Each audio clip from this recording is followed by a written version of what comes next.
ఉన్న బంగారాన్ని విడిపించి ఆ రోజు ఆన్లైన్ రేటుకే మేము కొంటాం. Sharma gold company. ప్రస్తుతం మనతో పాటు ప్రణవానంద ప్రభుజీ ఉన్నారు. వారు చెప్పే మాటలు కానీ, అలాగే వారు చేస్తున్నటువంటి బోధనలు కానీ మనందరికీ ఎంతో ఇష్టం. ప్రత్యేకించి సమకాలీన అంశాలపైన ఎప్పుడు వారు ప్రస్తావిస్తూ ఉంటారు. మన వే ఆఫ్ లైఫ్ అనేది ఎలా ఉండాలని ఎప్పుడు చెబుతూనే ఉంటారు. అయితే ప్రస్తుతం జరుగుతున్న ఇష్యూస్ పైన, అలాగే మనందరికీ చాలా సందేహాలు ఉన్నాయి. వీటి గురించి వారిని అడుగుదాం అనుకున్నాం. వారిని ఆహ్వానించాం స్టూడియోకి. ప్రస్తుతం మనతో పాటు ఉన్నారు. వారితో మాట్లాడి మరిన్ని విషయాలు తెలుసుకుందాం. ప్రభుజీ హరే కృష్ణ. హరే కృష్ణ. కార్తీక పౌర్ణమి, అసలు పౌర్ణమి విశిష్టత ఏంటి? అంటే ప్రతి నెల పౌర్ణమి అనేది ఏదో ఒక ప్రత్యేకత ఉంటుంది. కానీ కార్తీక పౌర్ణమి చాలా మంది విధిగా ఆచరిస్తుంటారు. ఒక పూజా పద్ధతి అని, ఇలాగా మాకు ఆనవాయితీకి ఇలా వచ్చిందని కొంతమంది వ్రతాలు చేసుకుంటూ ఉంటారు. అసలు సాధారణ ప్రజలుగా, భక్తులుగా మేము అసలు ఎలా ఆచరించాలి కార్తీక పౌర్ణమిని? ఉదయాన్నే బ్రహ్మముహూర్తంలో లేవాలి, స్నానం ఆచరించాలి.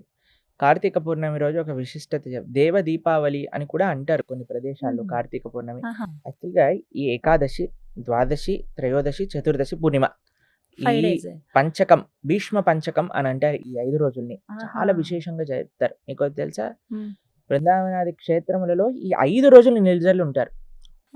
5 రోజులు ఏమి తినరు, తాగరు, అలానే భగవన్ నామని చెప్తూ రక్షణ చేస్తూ స్వామికి అర్చన చేస్తే, అంత తపస్సులు చాలా మంది చేస్తూ 5 రోజులు చేస్తారు. చాలా శక్తివంతమైన పీరియడ్ అన్నమాట ఇది. చాలా మంచి ఆధ్యాత్మిక అనుభూతులు మనకి పొందవచ్చు ఈ టైంలో. సాధన, మనం భగవన్ నామ జపం కానీ, తర్వాత భగవంతుడి యొక్క ఆరాధన కానీ, భగవంతు ఆలయ ప్రదక్షిణ కానీ, గోసేవ కానీ, మనము దామోదరుడికి, ముఖ్యంగా కార్తీక అధిష్టాత దేవత దామోదరుడు అంటే కార్తీక దామోదర వ్రతం అని అంటాం. ముఖ్యంగా దామోదరుడికి పూజ, అర్చన, దామోదరాష్టక పఠన, ఇవన్నీ చాలా విశేషం.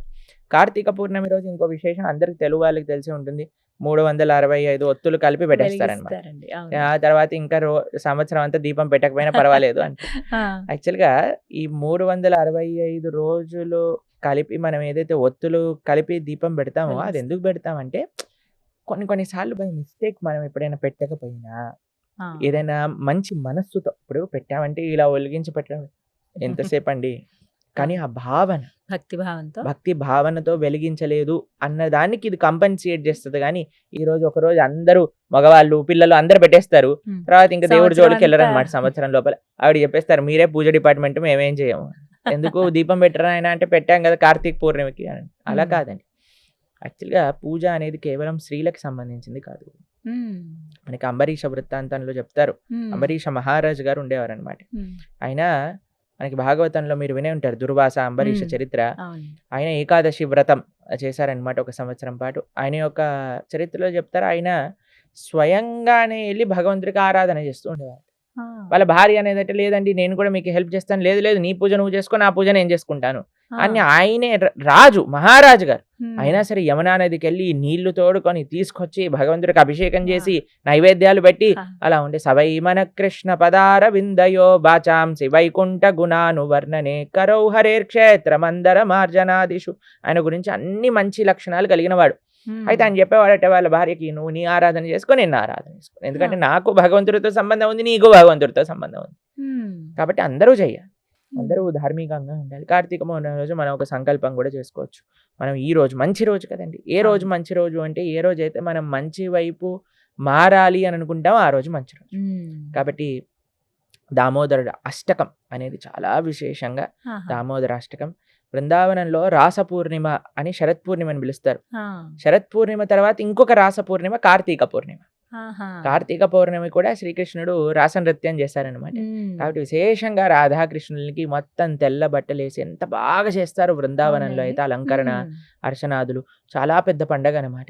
కాబట్టి చక్కగా మనం రాధాకృష్ణుల యొక్క సేవ, తులసి మహారాణి, తులసి దళాలు, ముఖ్యంగా మనం ఒక 12 తులసి దళాలు తీసుకొని మనం భగవంతుడి యొక్క నామాలతో భగవంతుడి యొక్క చరణాలకు సమర్పణ చేయటం, అర్చన చేసుకోవటం, ఇవన్నీ చాలా ముఖ్యం.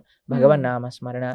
నైవేద్యంగా ఏం పెట్టచ్చండి? మనకి ఏ పూర్ణిమ రోజైనా విశేషంగా చెప్పాలి అంటే పరమాన్న నైవేద్యం అని పెడతారు అనమాట. తెల్లగా పరమాన్న నైవేద్యం పెడతారు స్వామికి, చాలా విశేషం. ఎన్నైనా మనం నైవేద్యాలు పెట్టుకోవచ్చు. పరమాన్నం ఇంకా విశేషంగా పూర్ణిమ రోజు, ఈ రాస పూర్ణిమ, కార్తీక పూర్ణమి కూడా రాస పూర్ణిమ అని అంటారు, ఆ రోజు మనం పెట్టచ్చు అనమాట. పౌర్ణమి అయితే చాలా మంది అంటే ప్రధానంగా రాత్రి ఇదిగా చేస్తూ ఉంటారు. రాత్రి పూట చంద్రుడు పూర్ణిమ వెన్నెలలో చేస్తూ ఆరాధన ఉంటారు. అనేది ముఖ్యంగా ఉంటుంది. మనకి శరత్ పూర్ణిమ రోజు ఏం చేస్తామంటే మనం సాయంకాలం పూట కృష్ణుడి ఆరాధన చేసి ఆ యొక్క పాయసం ఉంటుంది. ఆ రోజు పాయసం చేసి దాన్ని ఏం చేస్తారంటే మస్లిన్ క్లాత్ అంటారు. తెలుసా ఆ, మీకు? తెలుసండి. జాలి జాలిగా ఉంటుంది కదా, నెట్ లాగా ఉంటుంది. నెట్ లాగా ఉంటుంది. అవును. దాన్ని కవర్ చేసేసి రాత్రంతా ఆ పాయసాన్ని చంద్రుడి యొక్క కిరణాలు పడేటట్టుగా టెర్రస్ పైన పెడతారనమాట. ఆ, రాత్రంతా చంద్ర కిరణాలు సోక్ చేసేసుకున్నాక నెక్స్ట్ డే మార్నింగ్ ఆ ప్రసాదాన్ని స్వీకరిస్తారు. తీసుకుంటారా? రాస పూర్ణిమకి ఆహా. ఏదైతే శరత్కారం పూర్ణిమ అప్పుడు, అంటే ఉంటుందో దసరా అప్పుడు, తర్వాత వచ్చే దసరా పూర్ణిమ. తర్వాత వచ్చే పూర్ణిమ రోజు అనమాట. అది విశేషం. ఎందుకంటే అన్ని పూర్ణిమల కంటే శరత్ పూర్ణిమలో పూర్తి కళలతో చంద్రుడు ఉంటాడు. ఆ అమృత స్రావం అనేది నిరంతరం జరుగుతూ ఉంటుంది అనమాట. అందుకే శ్రీకృష్ణ పరమాత్మ రాస నృత్యానికి ఆ రోజు ఎంచుకున్నారనమాట. గోపీ గీతం అని మనం శ్రవణం చేస్తాం. అది ఆ రోజు జరిగింది. కార్తీక పూర్ణిమ కూడా అంతే విశేషం. అన్నిటికంటే ముఖ్యం ఏంటి? దామోదరుడికి దీపం సమర్పణ చేయటం, తులసి ఆరాధన చేసుకోవటం, తులసితో కృష్ణుని ఆరాధన చేయటం, పాయసాన్ని నివేదన చేసుకోవటం, ప్రొద్దున్నే బ్రహ్మముహూర్తంలో లేవటం, భగవన్నామం జపం చేసుకోవటం, పుణ్యక్షేత్ర దర్శనం చేసుకోవటం, నది ఉంటే నది స్నానం చేయటం, ఇవన్నీ చాలా విశేషం. నది స్నానం అందులో కార్తీక మాసం కాబట్టి ఖచ్చితంగా చేస్తూ ఉంటారు. తులామాసము అని అంటారు. తులామాసంలో నదీ స్నానం హా, అనేది చాలా విశేషంగా చెప్తారు. తులామాసం ఎందుకని? తులామాసము అని అంటే మనకి ఒక్కొక్క మాసం తులా సంక్రమణం జరిగినప్పుడు తులామాసం అవుతుంది.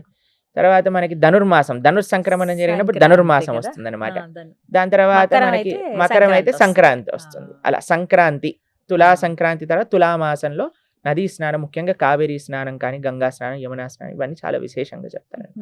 ఈ విధంగా మొత్తానికి పౌర్ణమి అయితే ఇలా ఆచరించాలని చెప్పారు. ధన్యవాదాలు ప్రభుజీ. హరే కృష్ణ.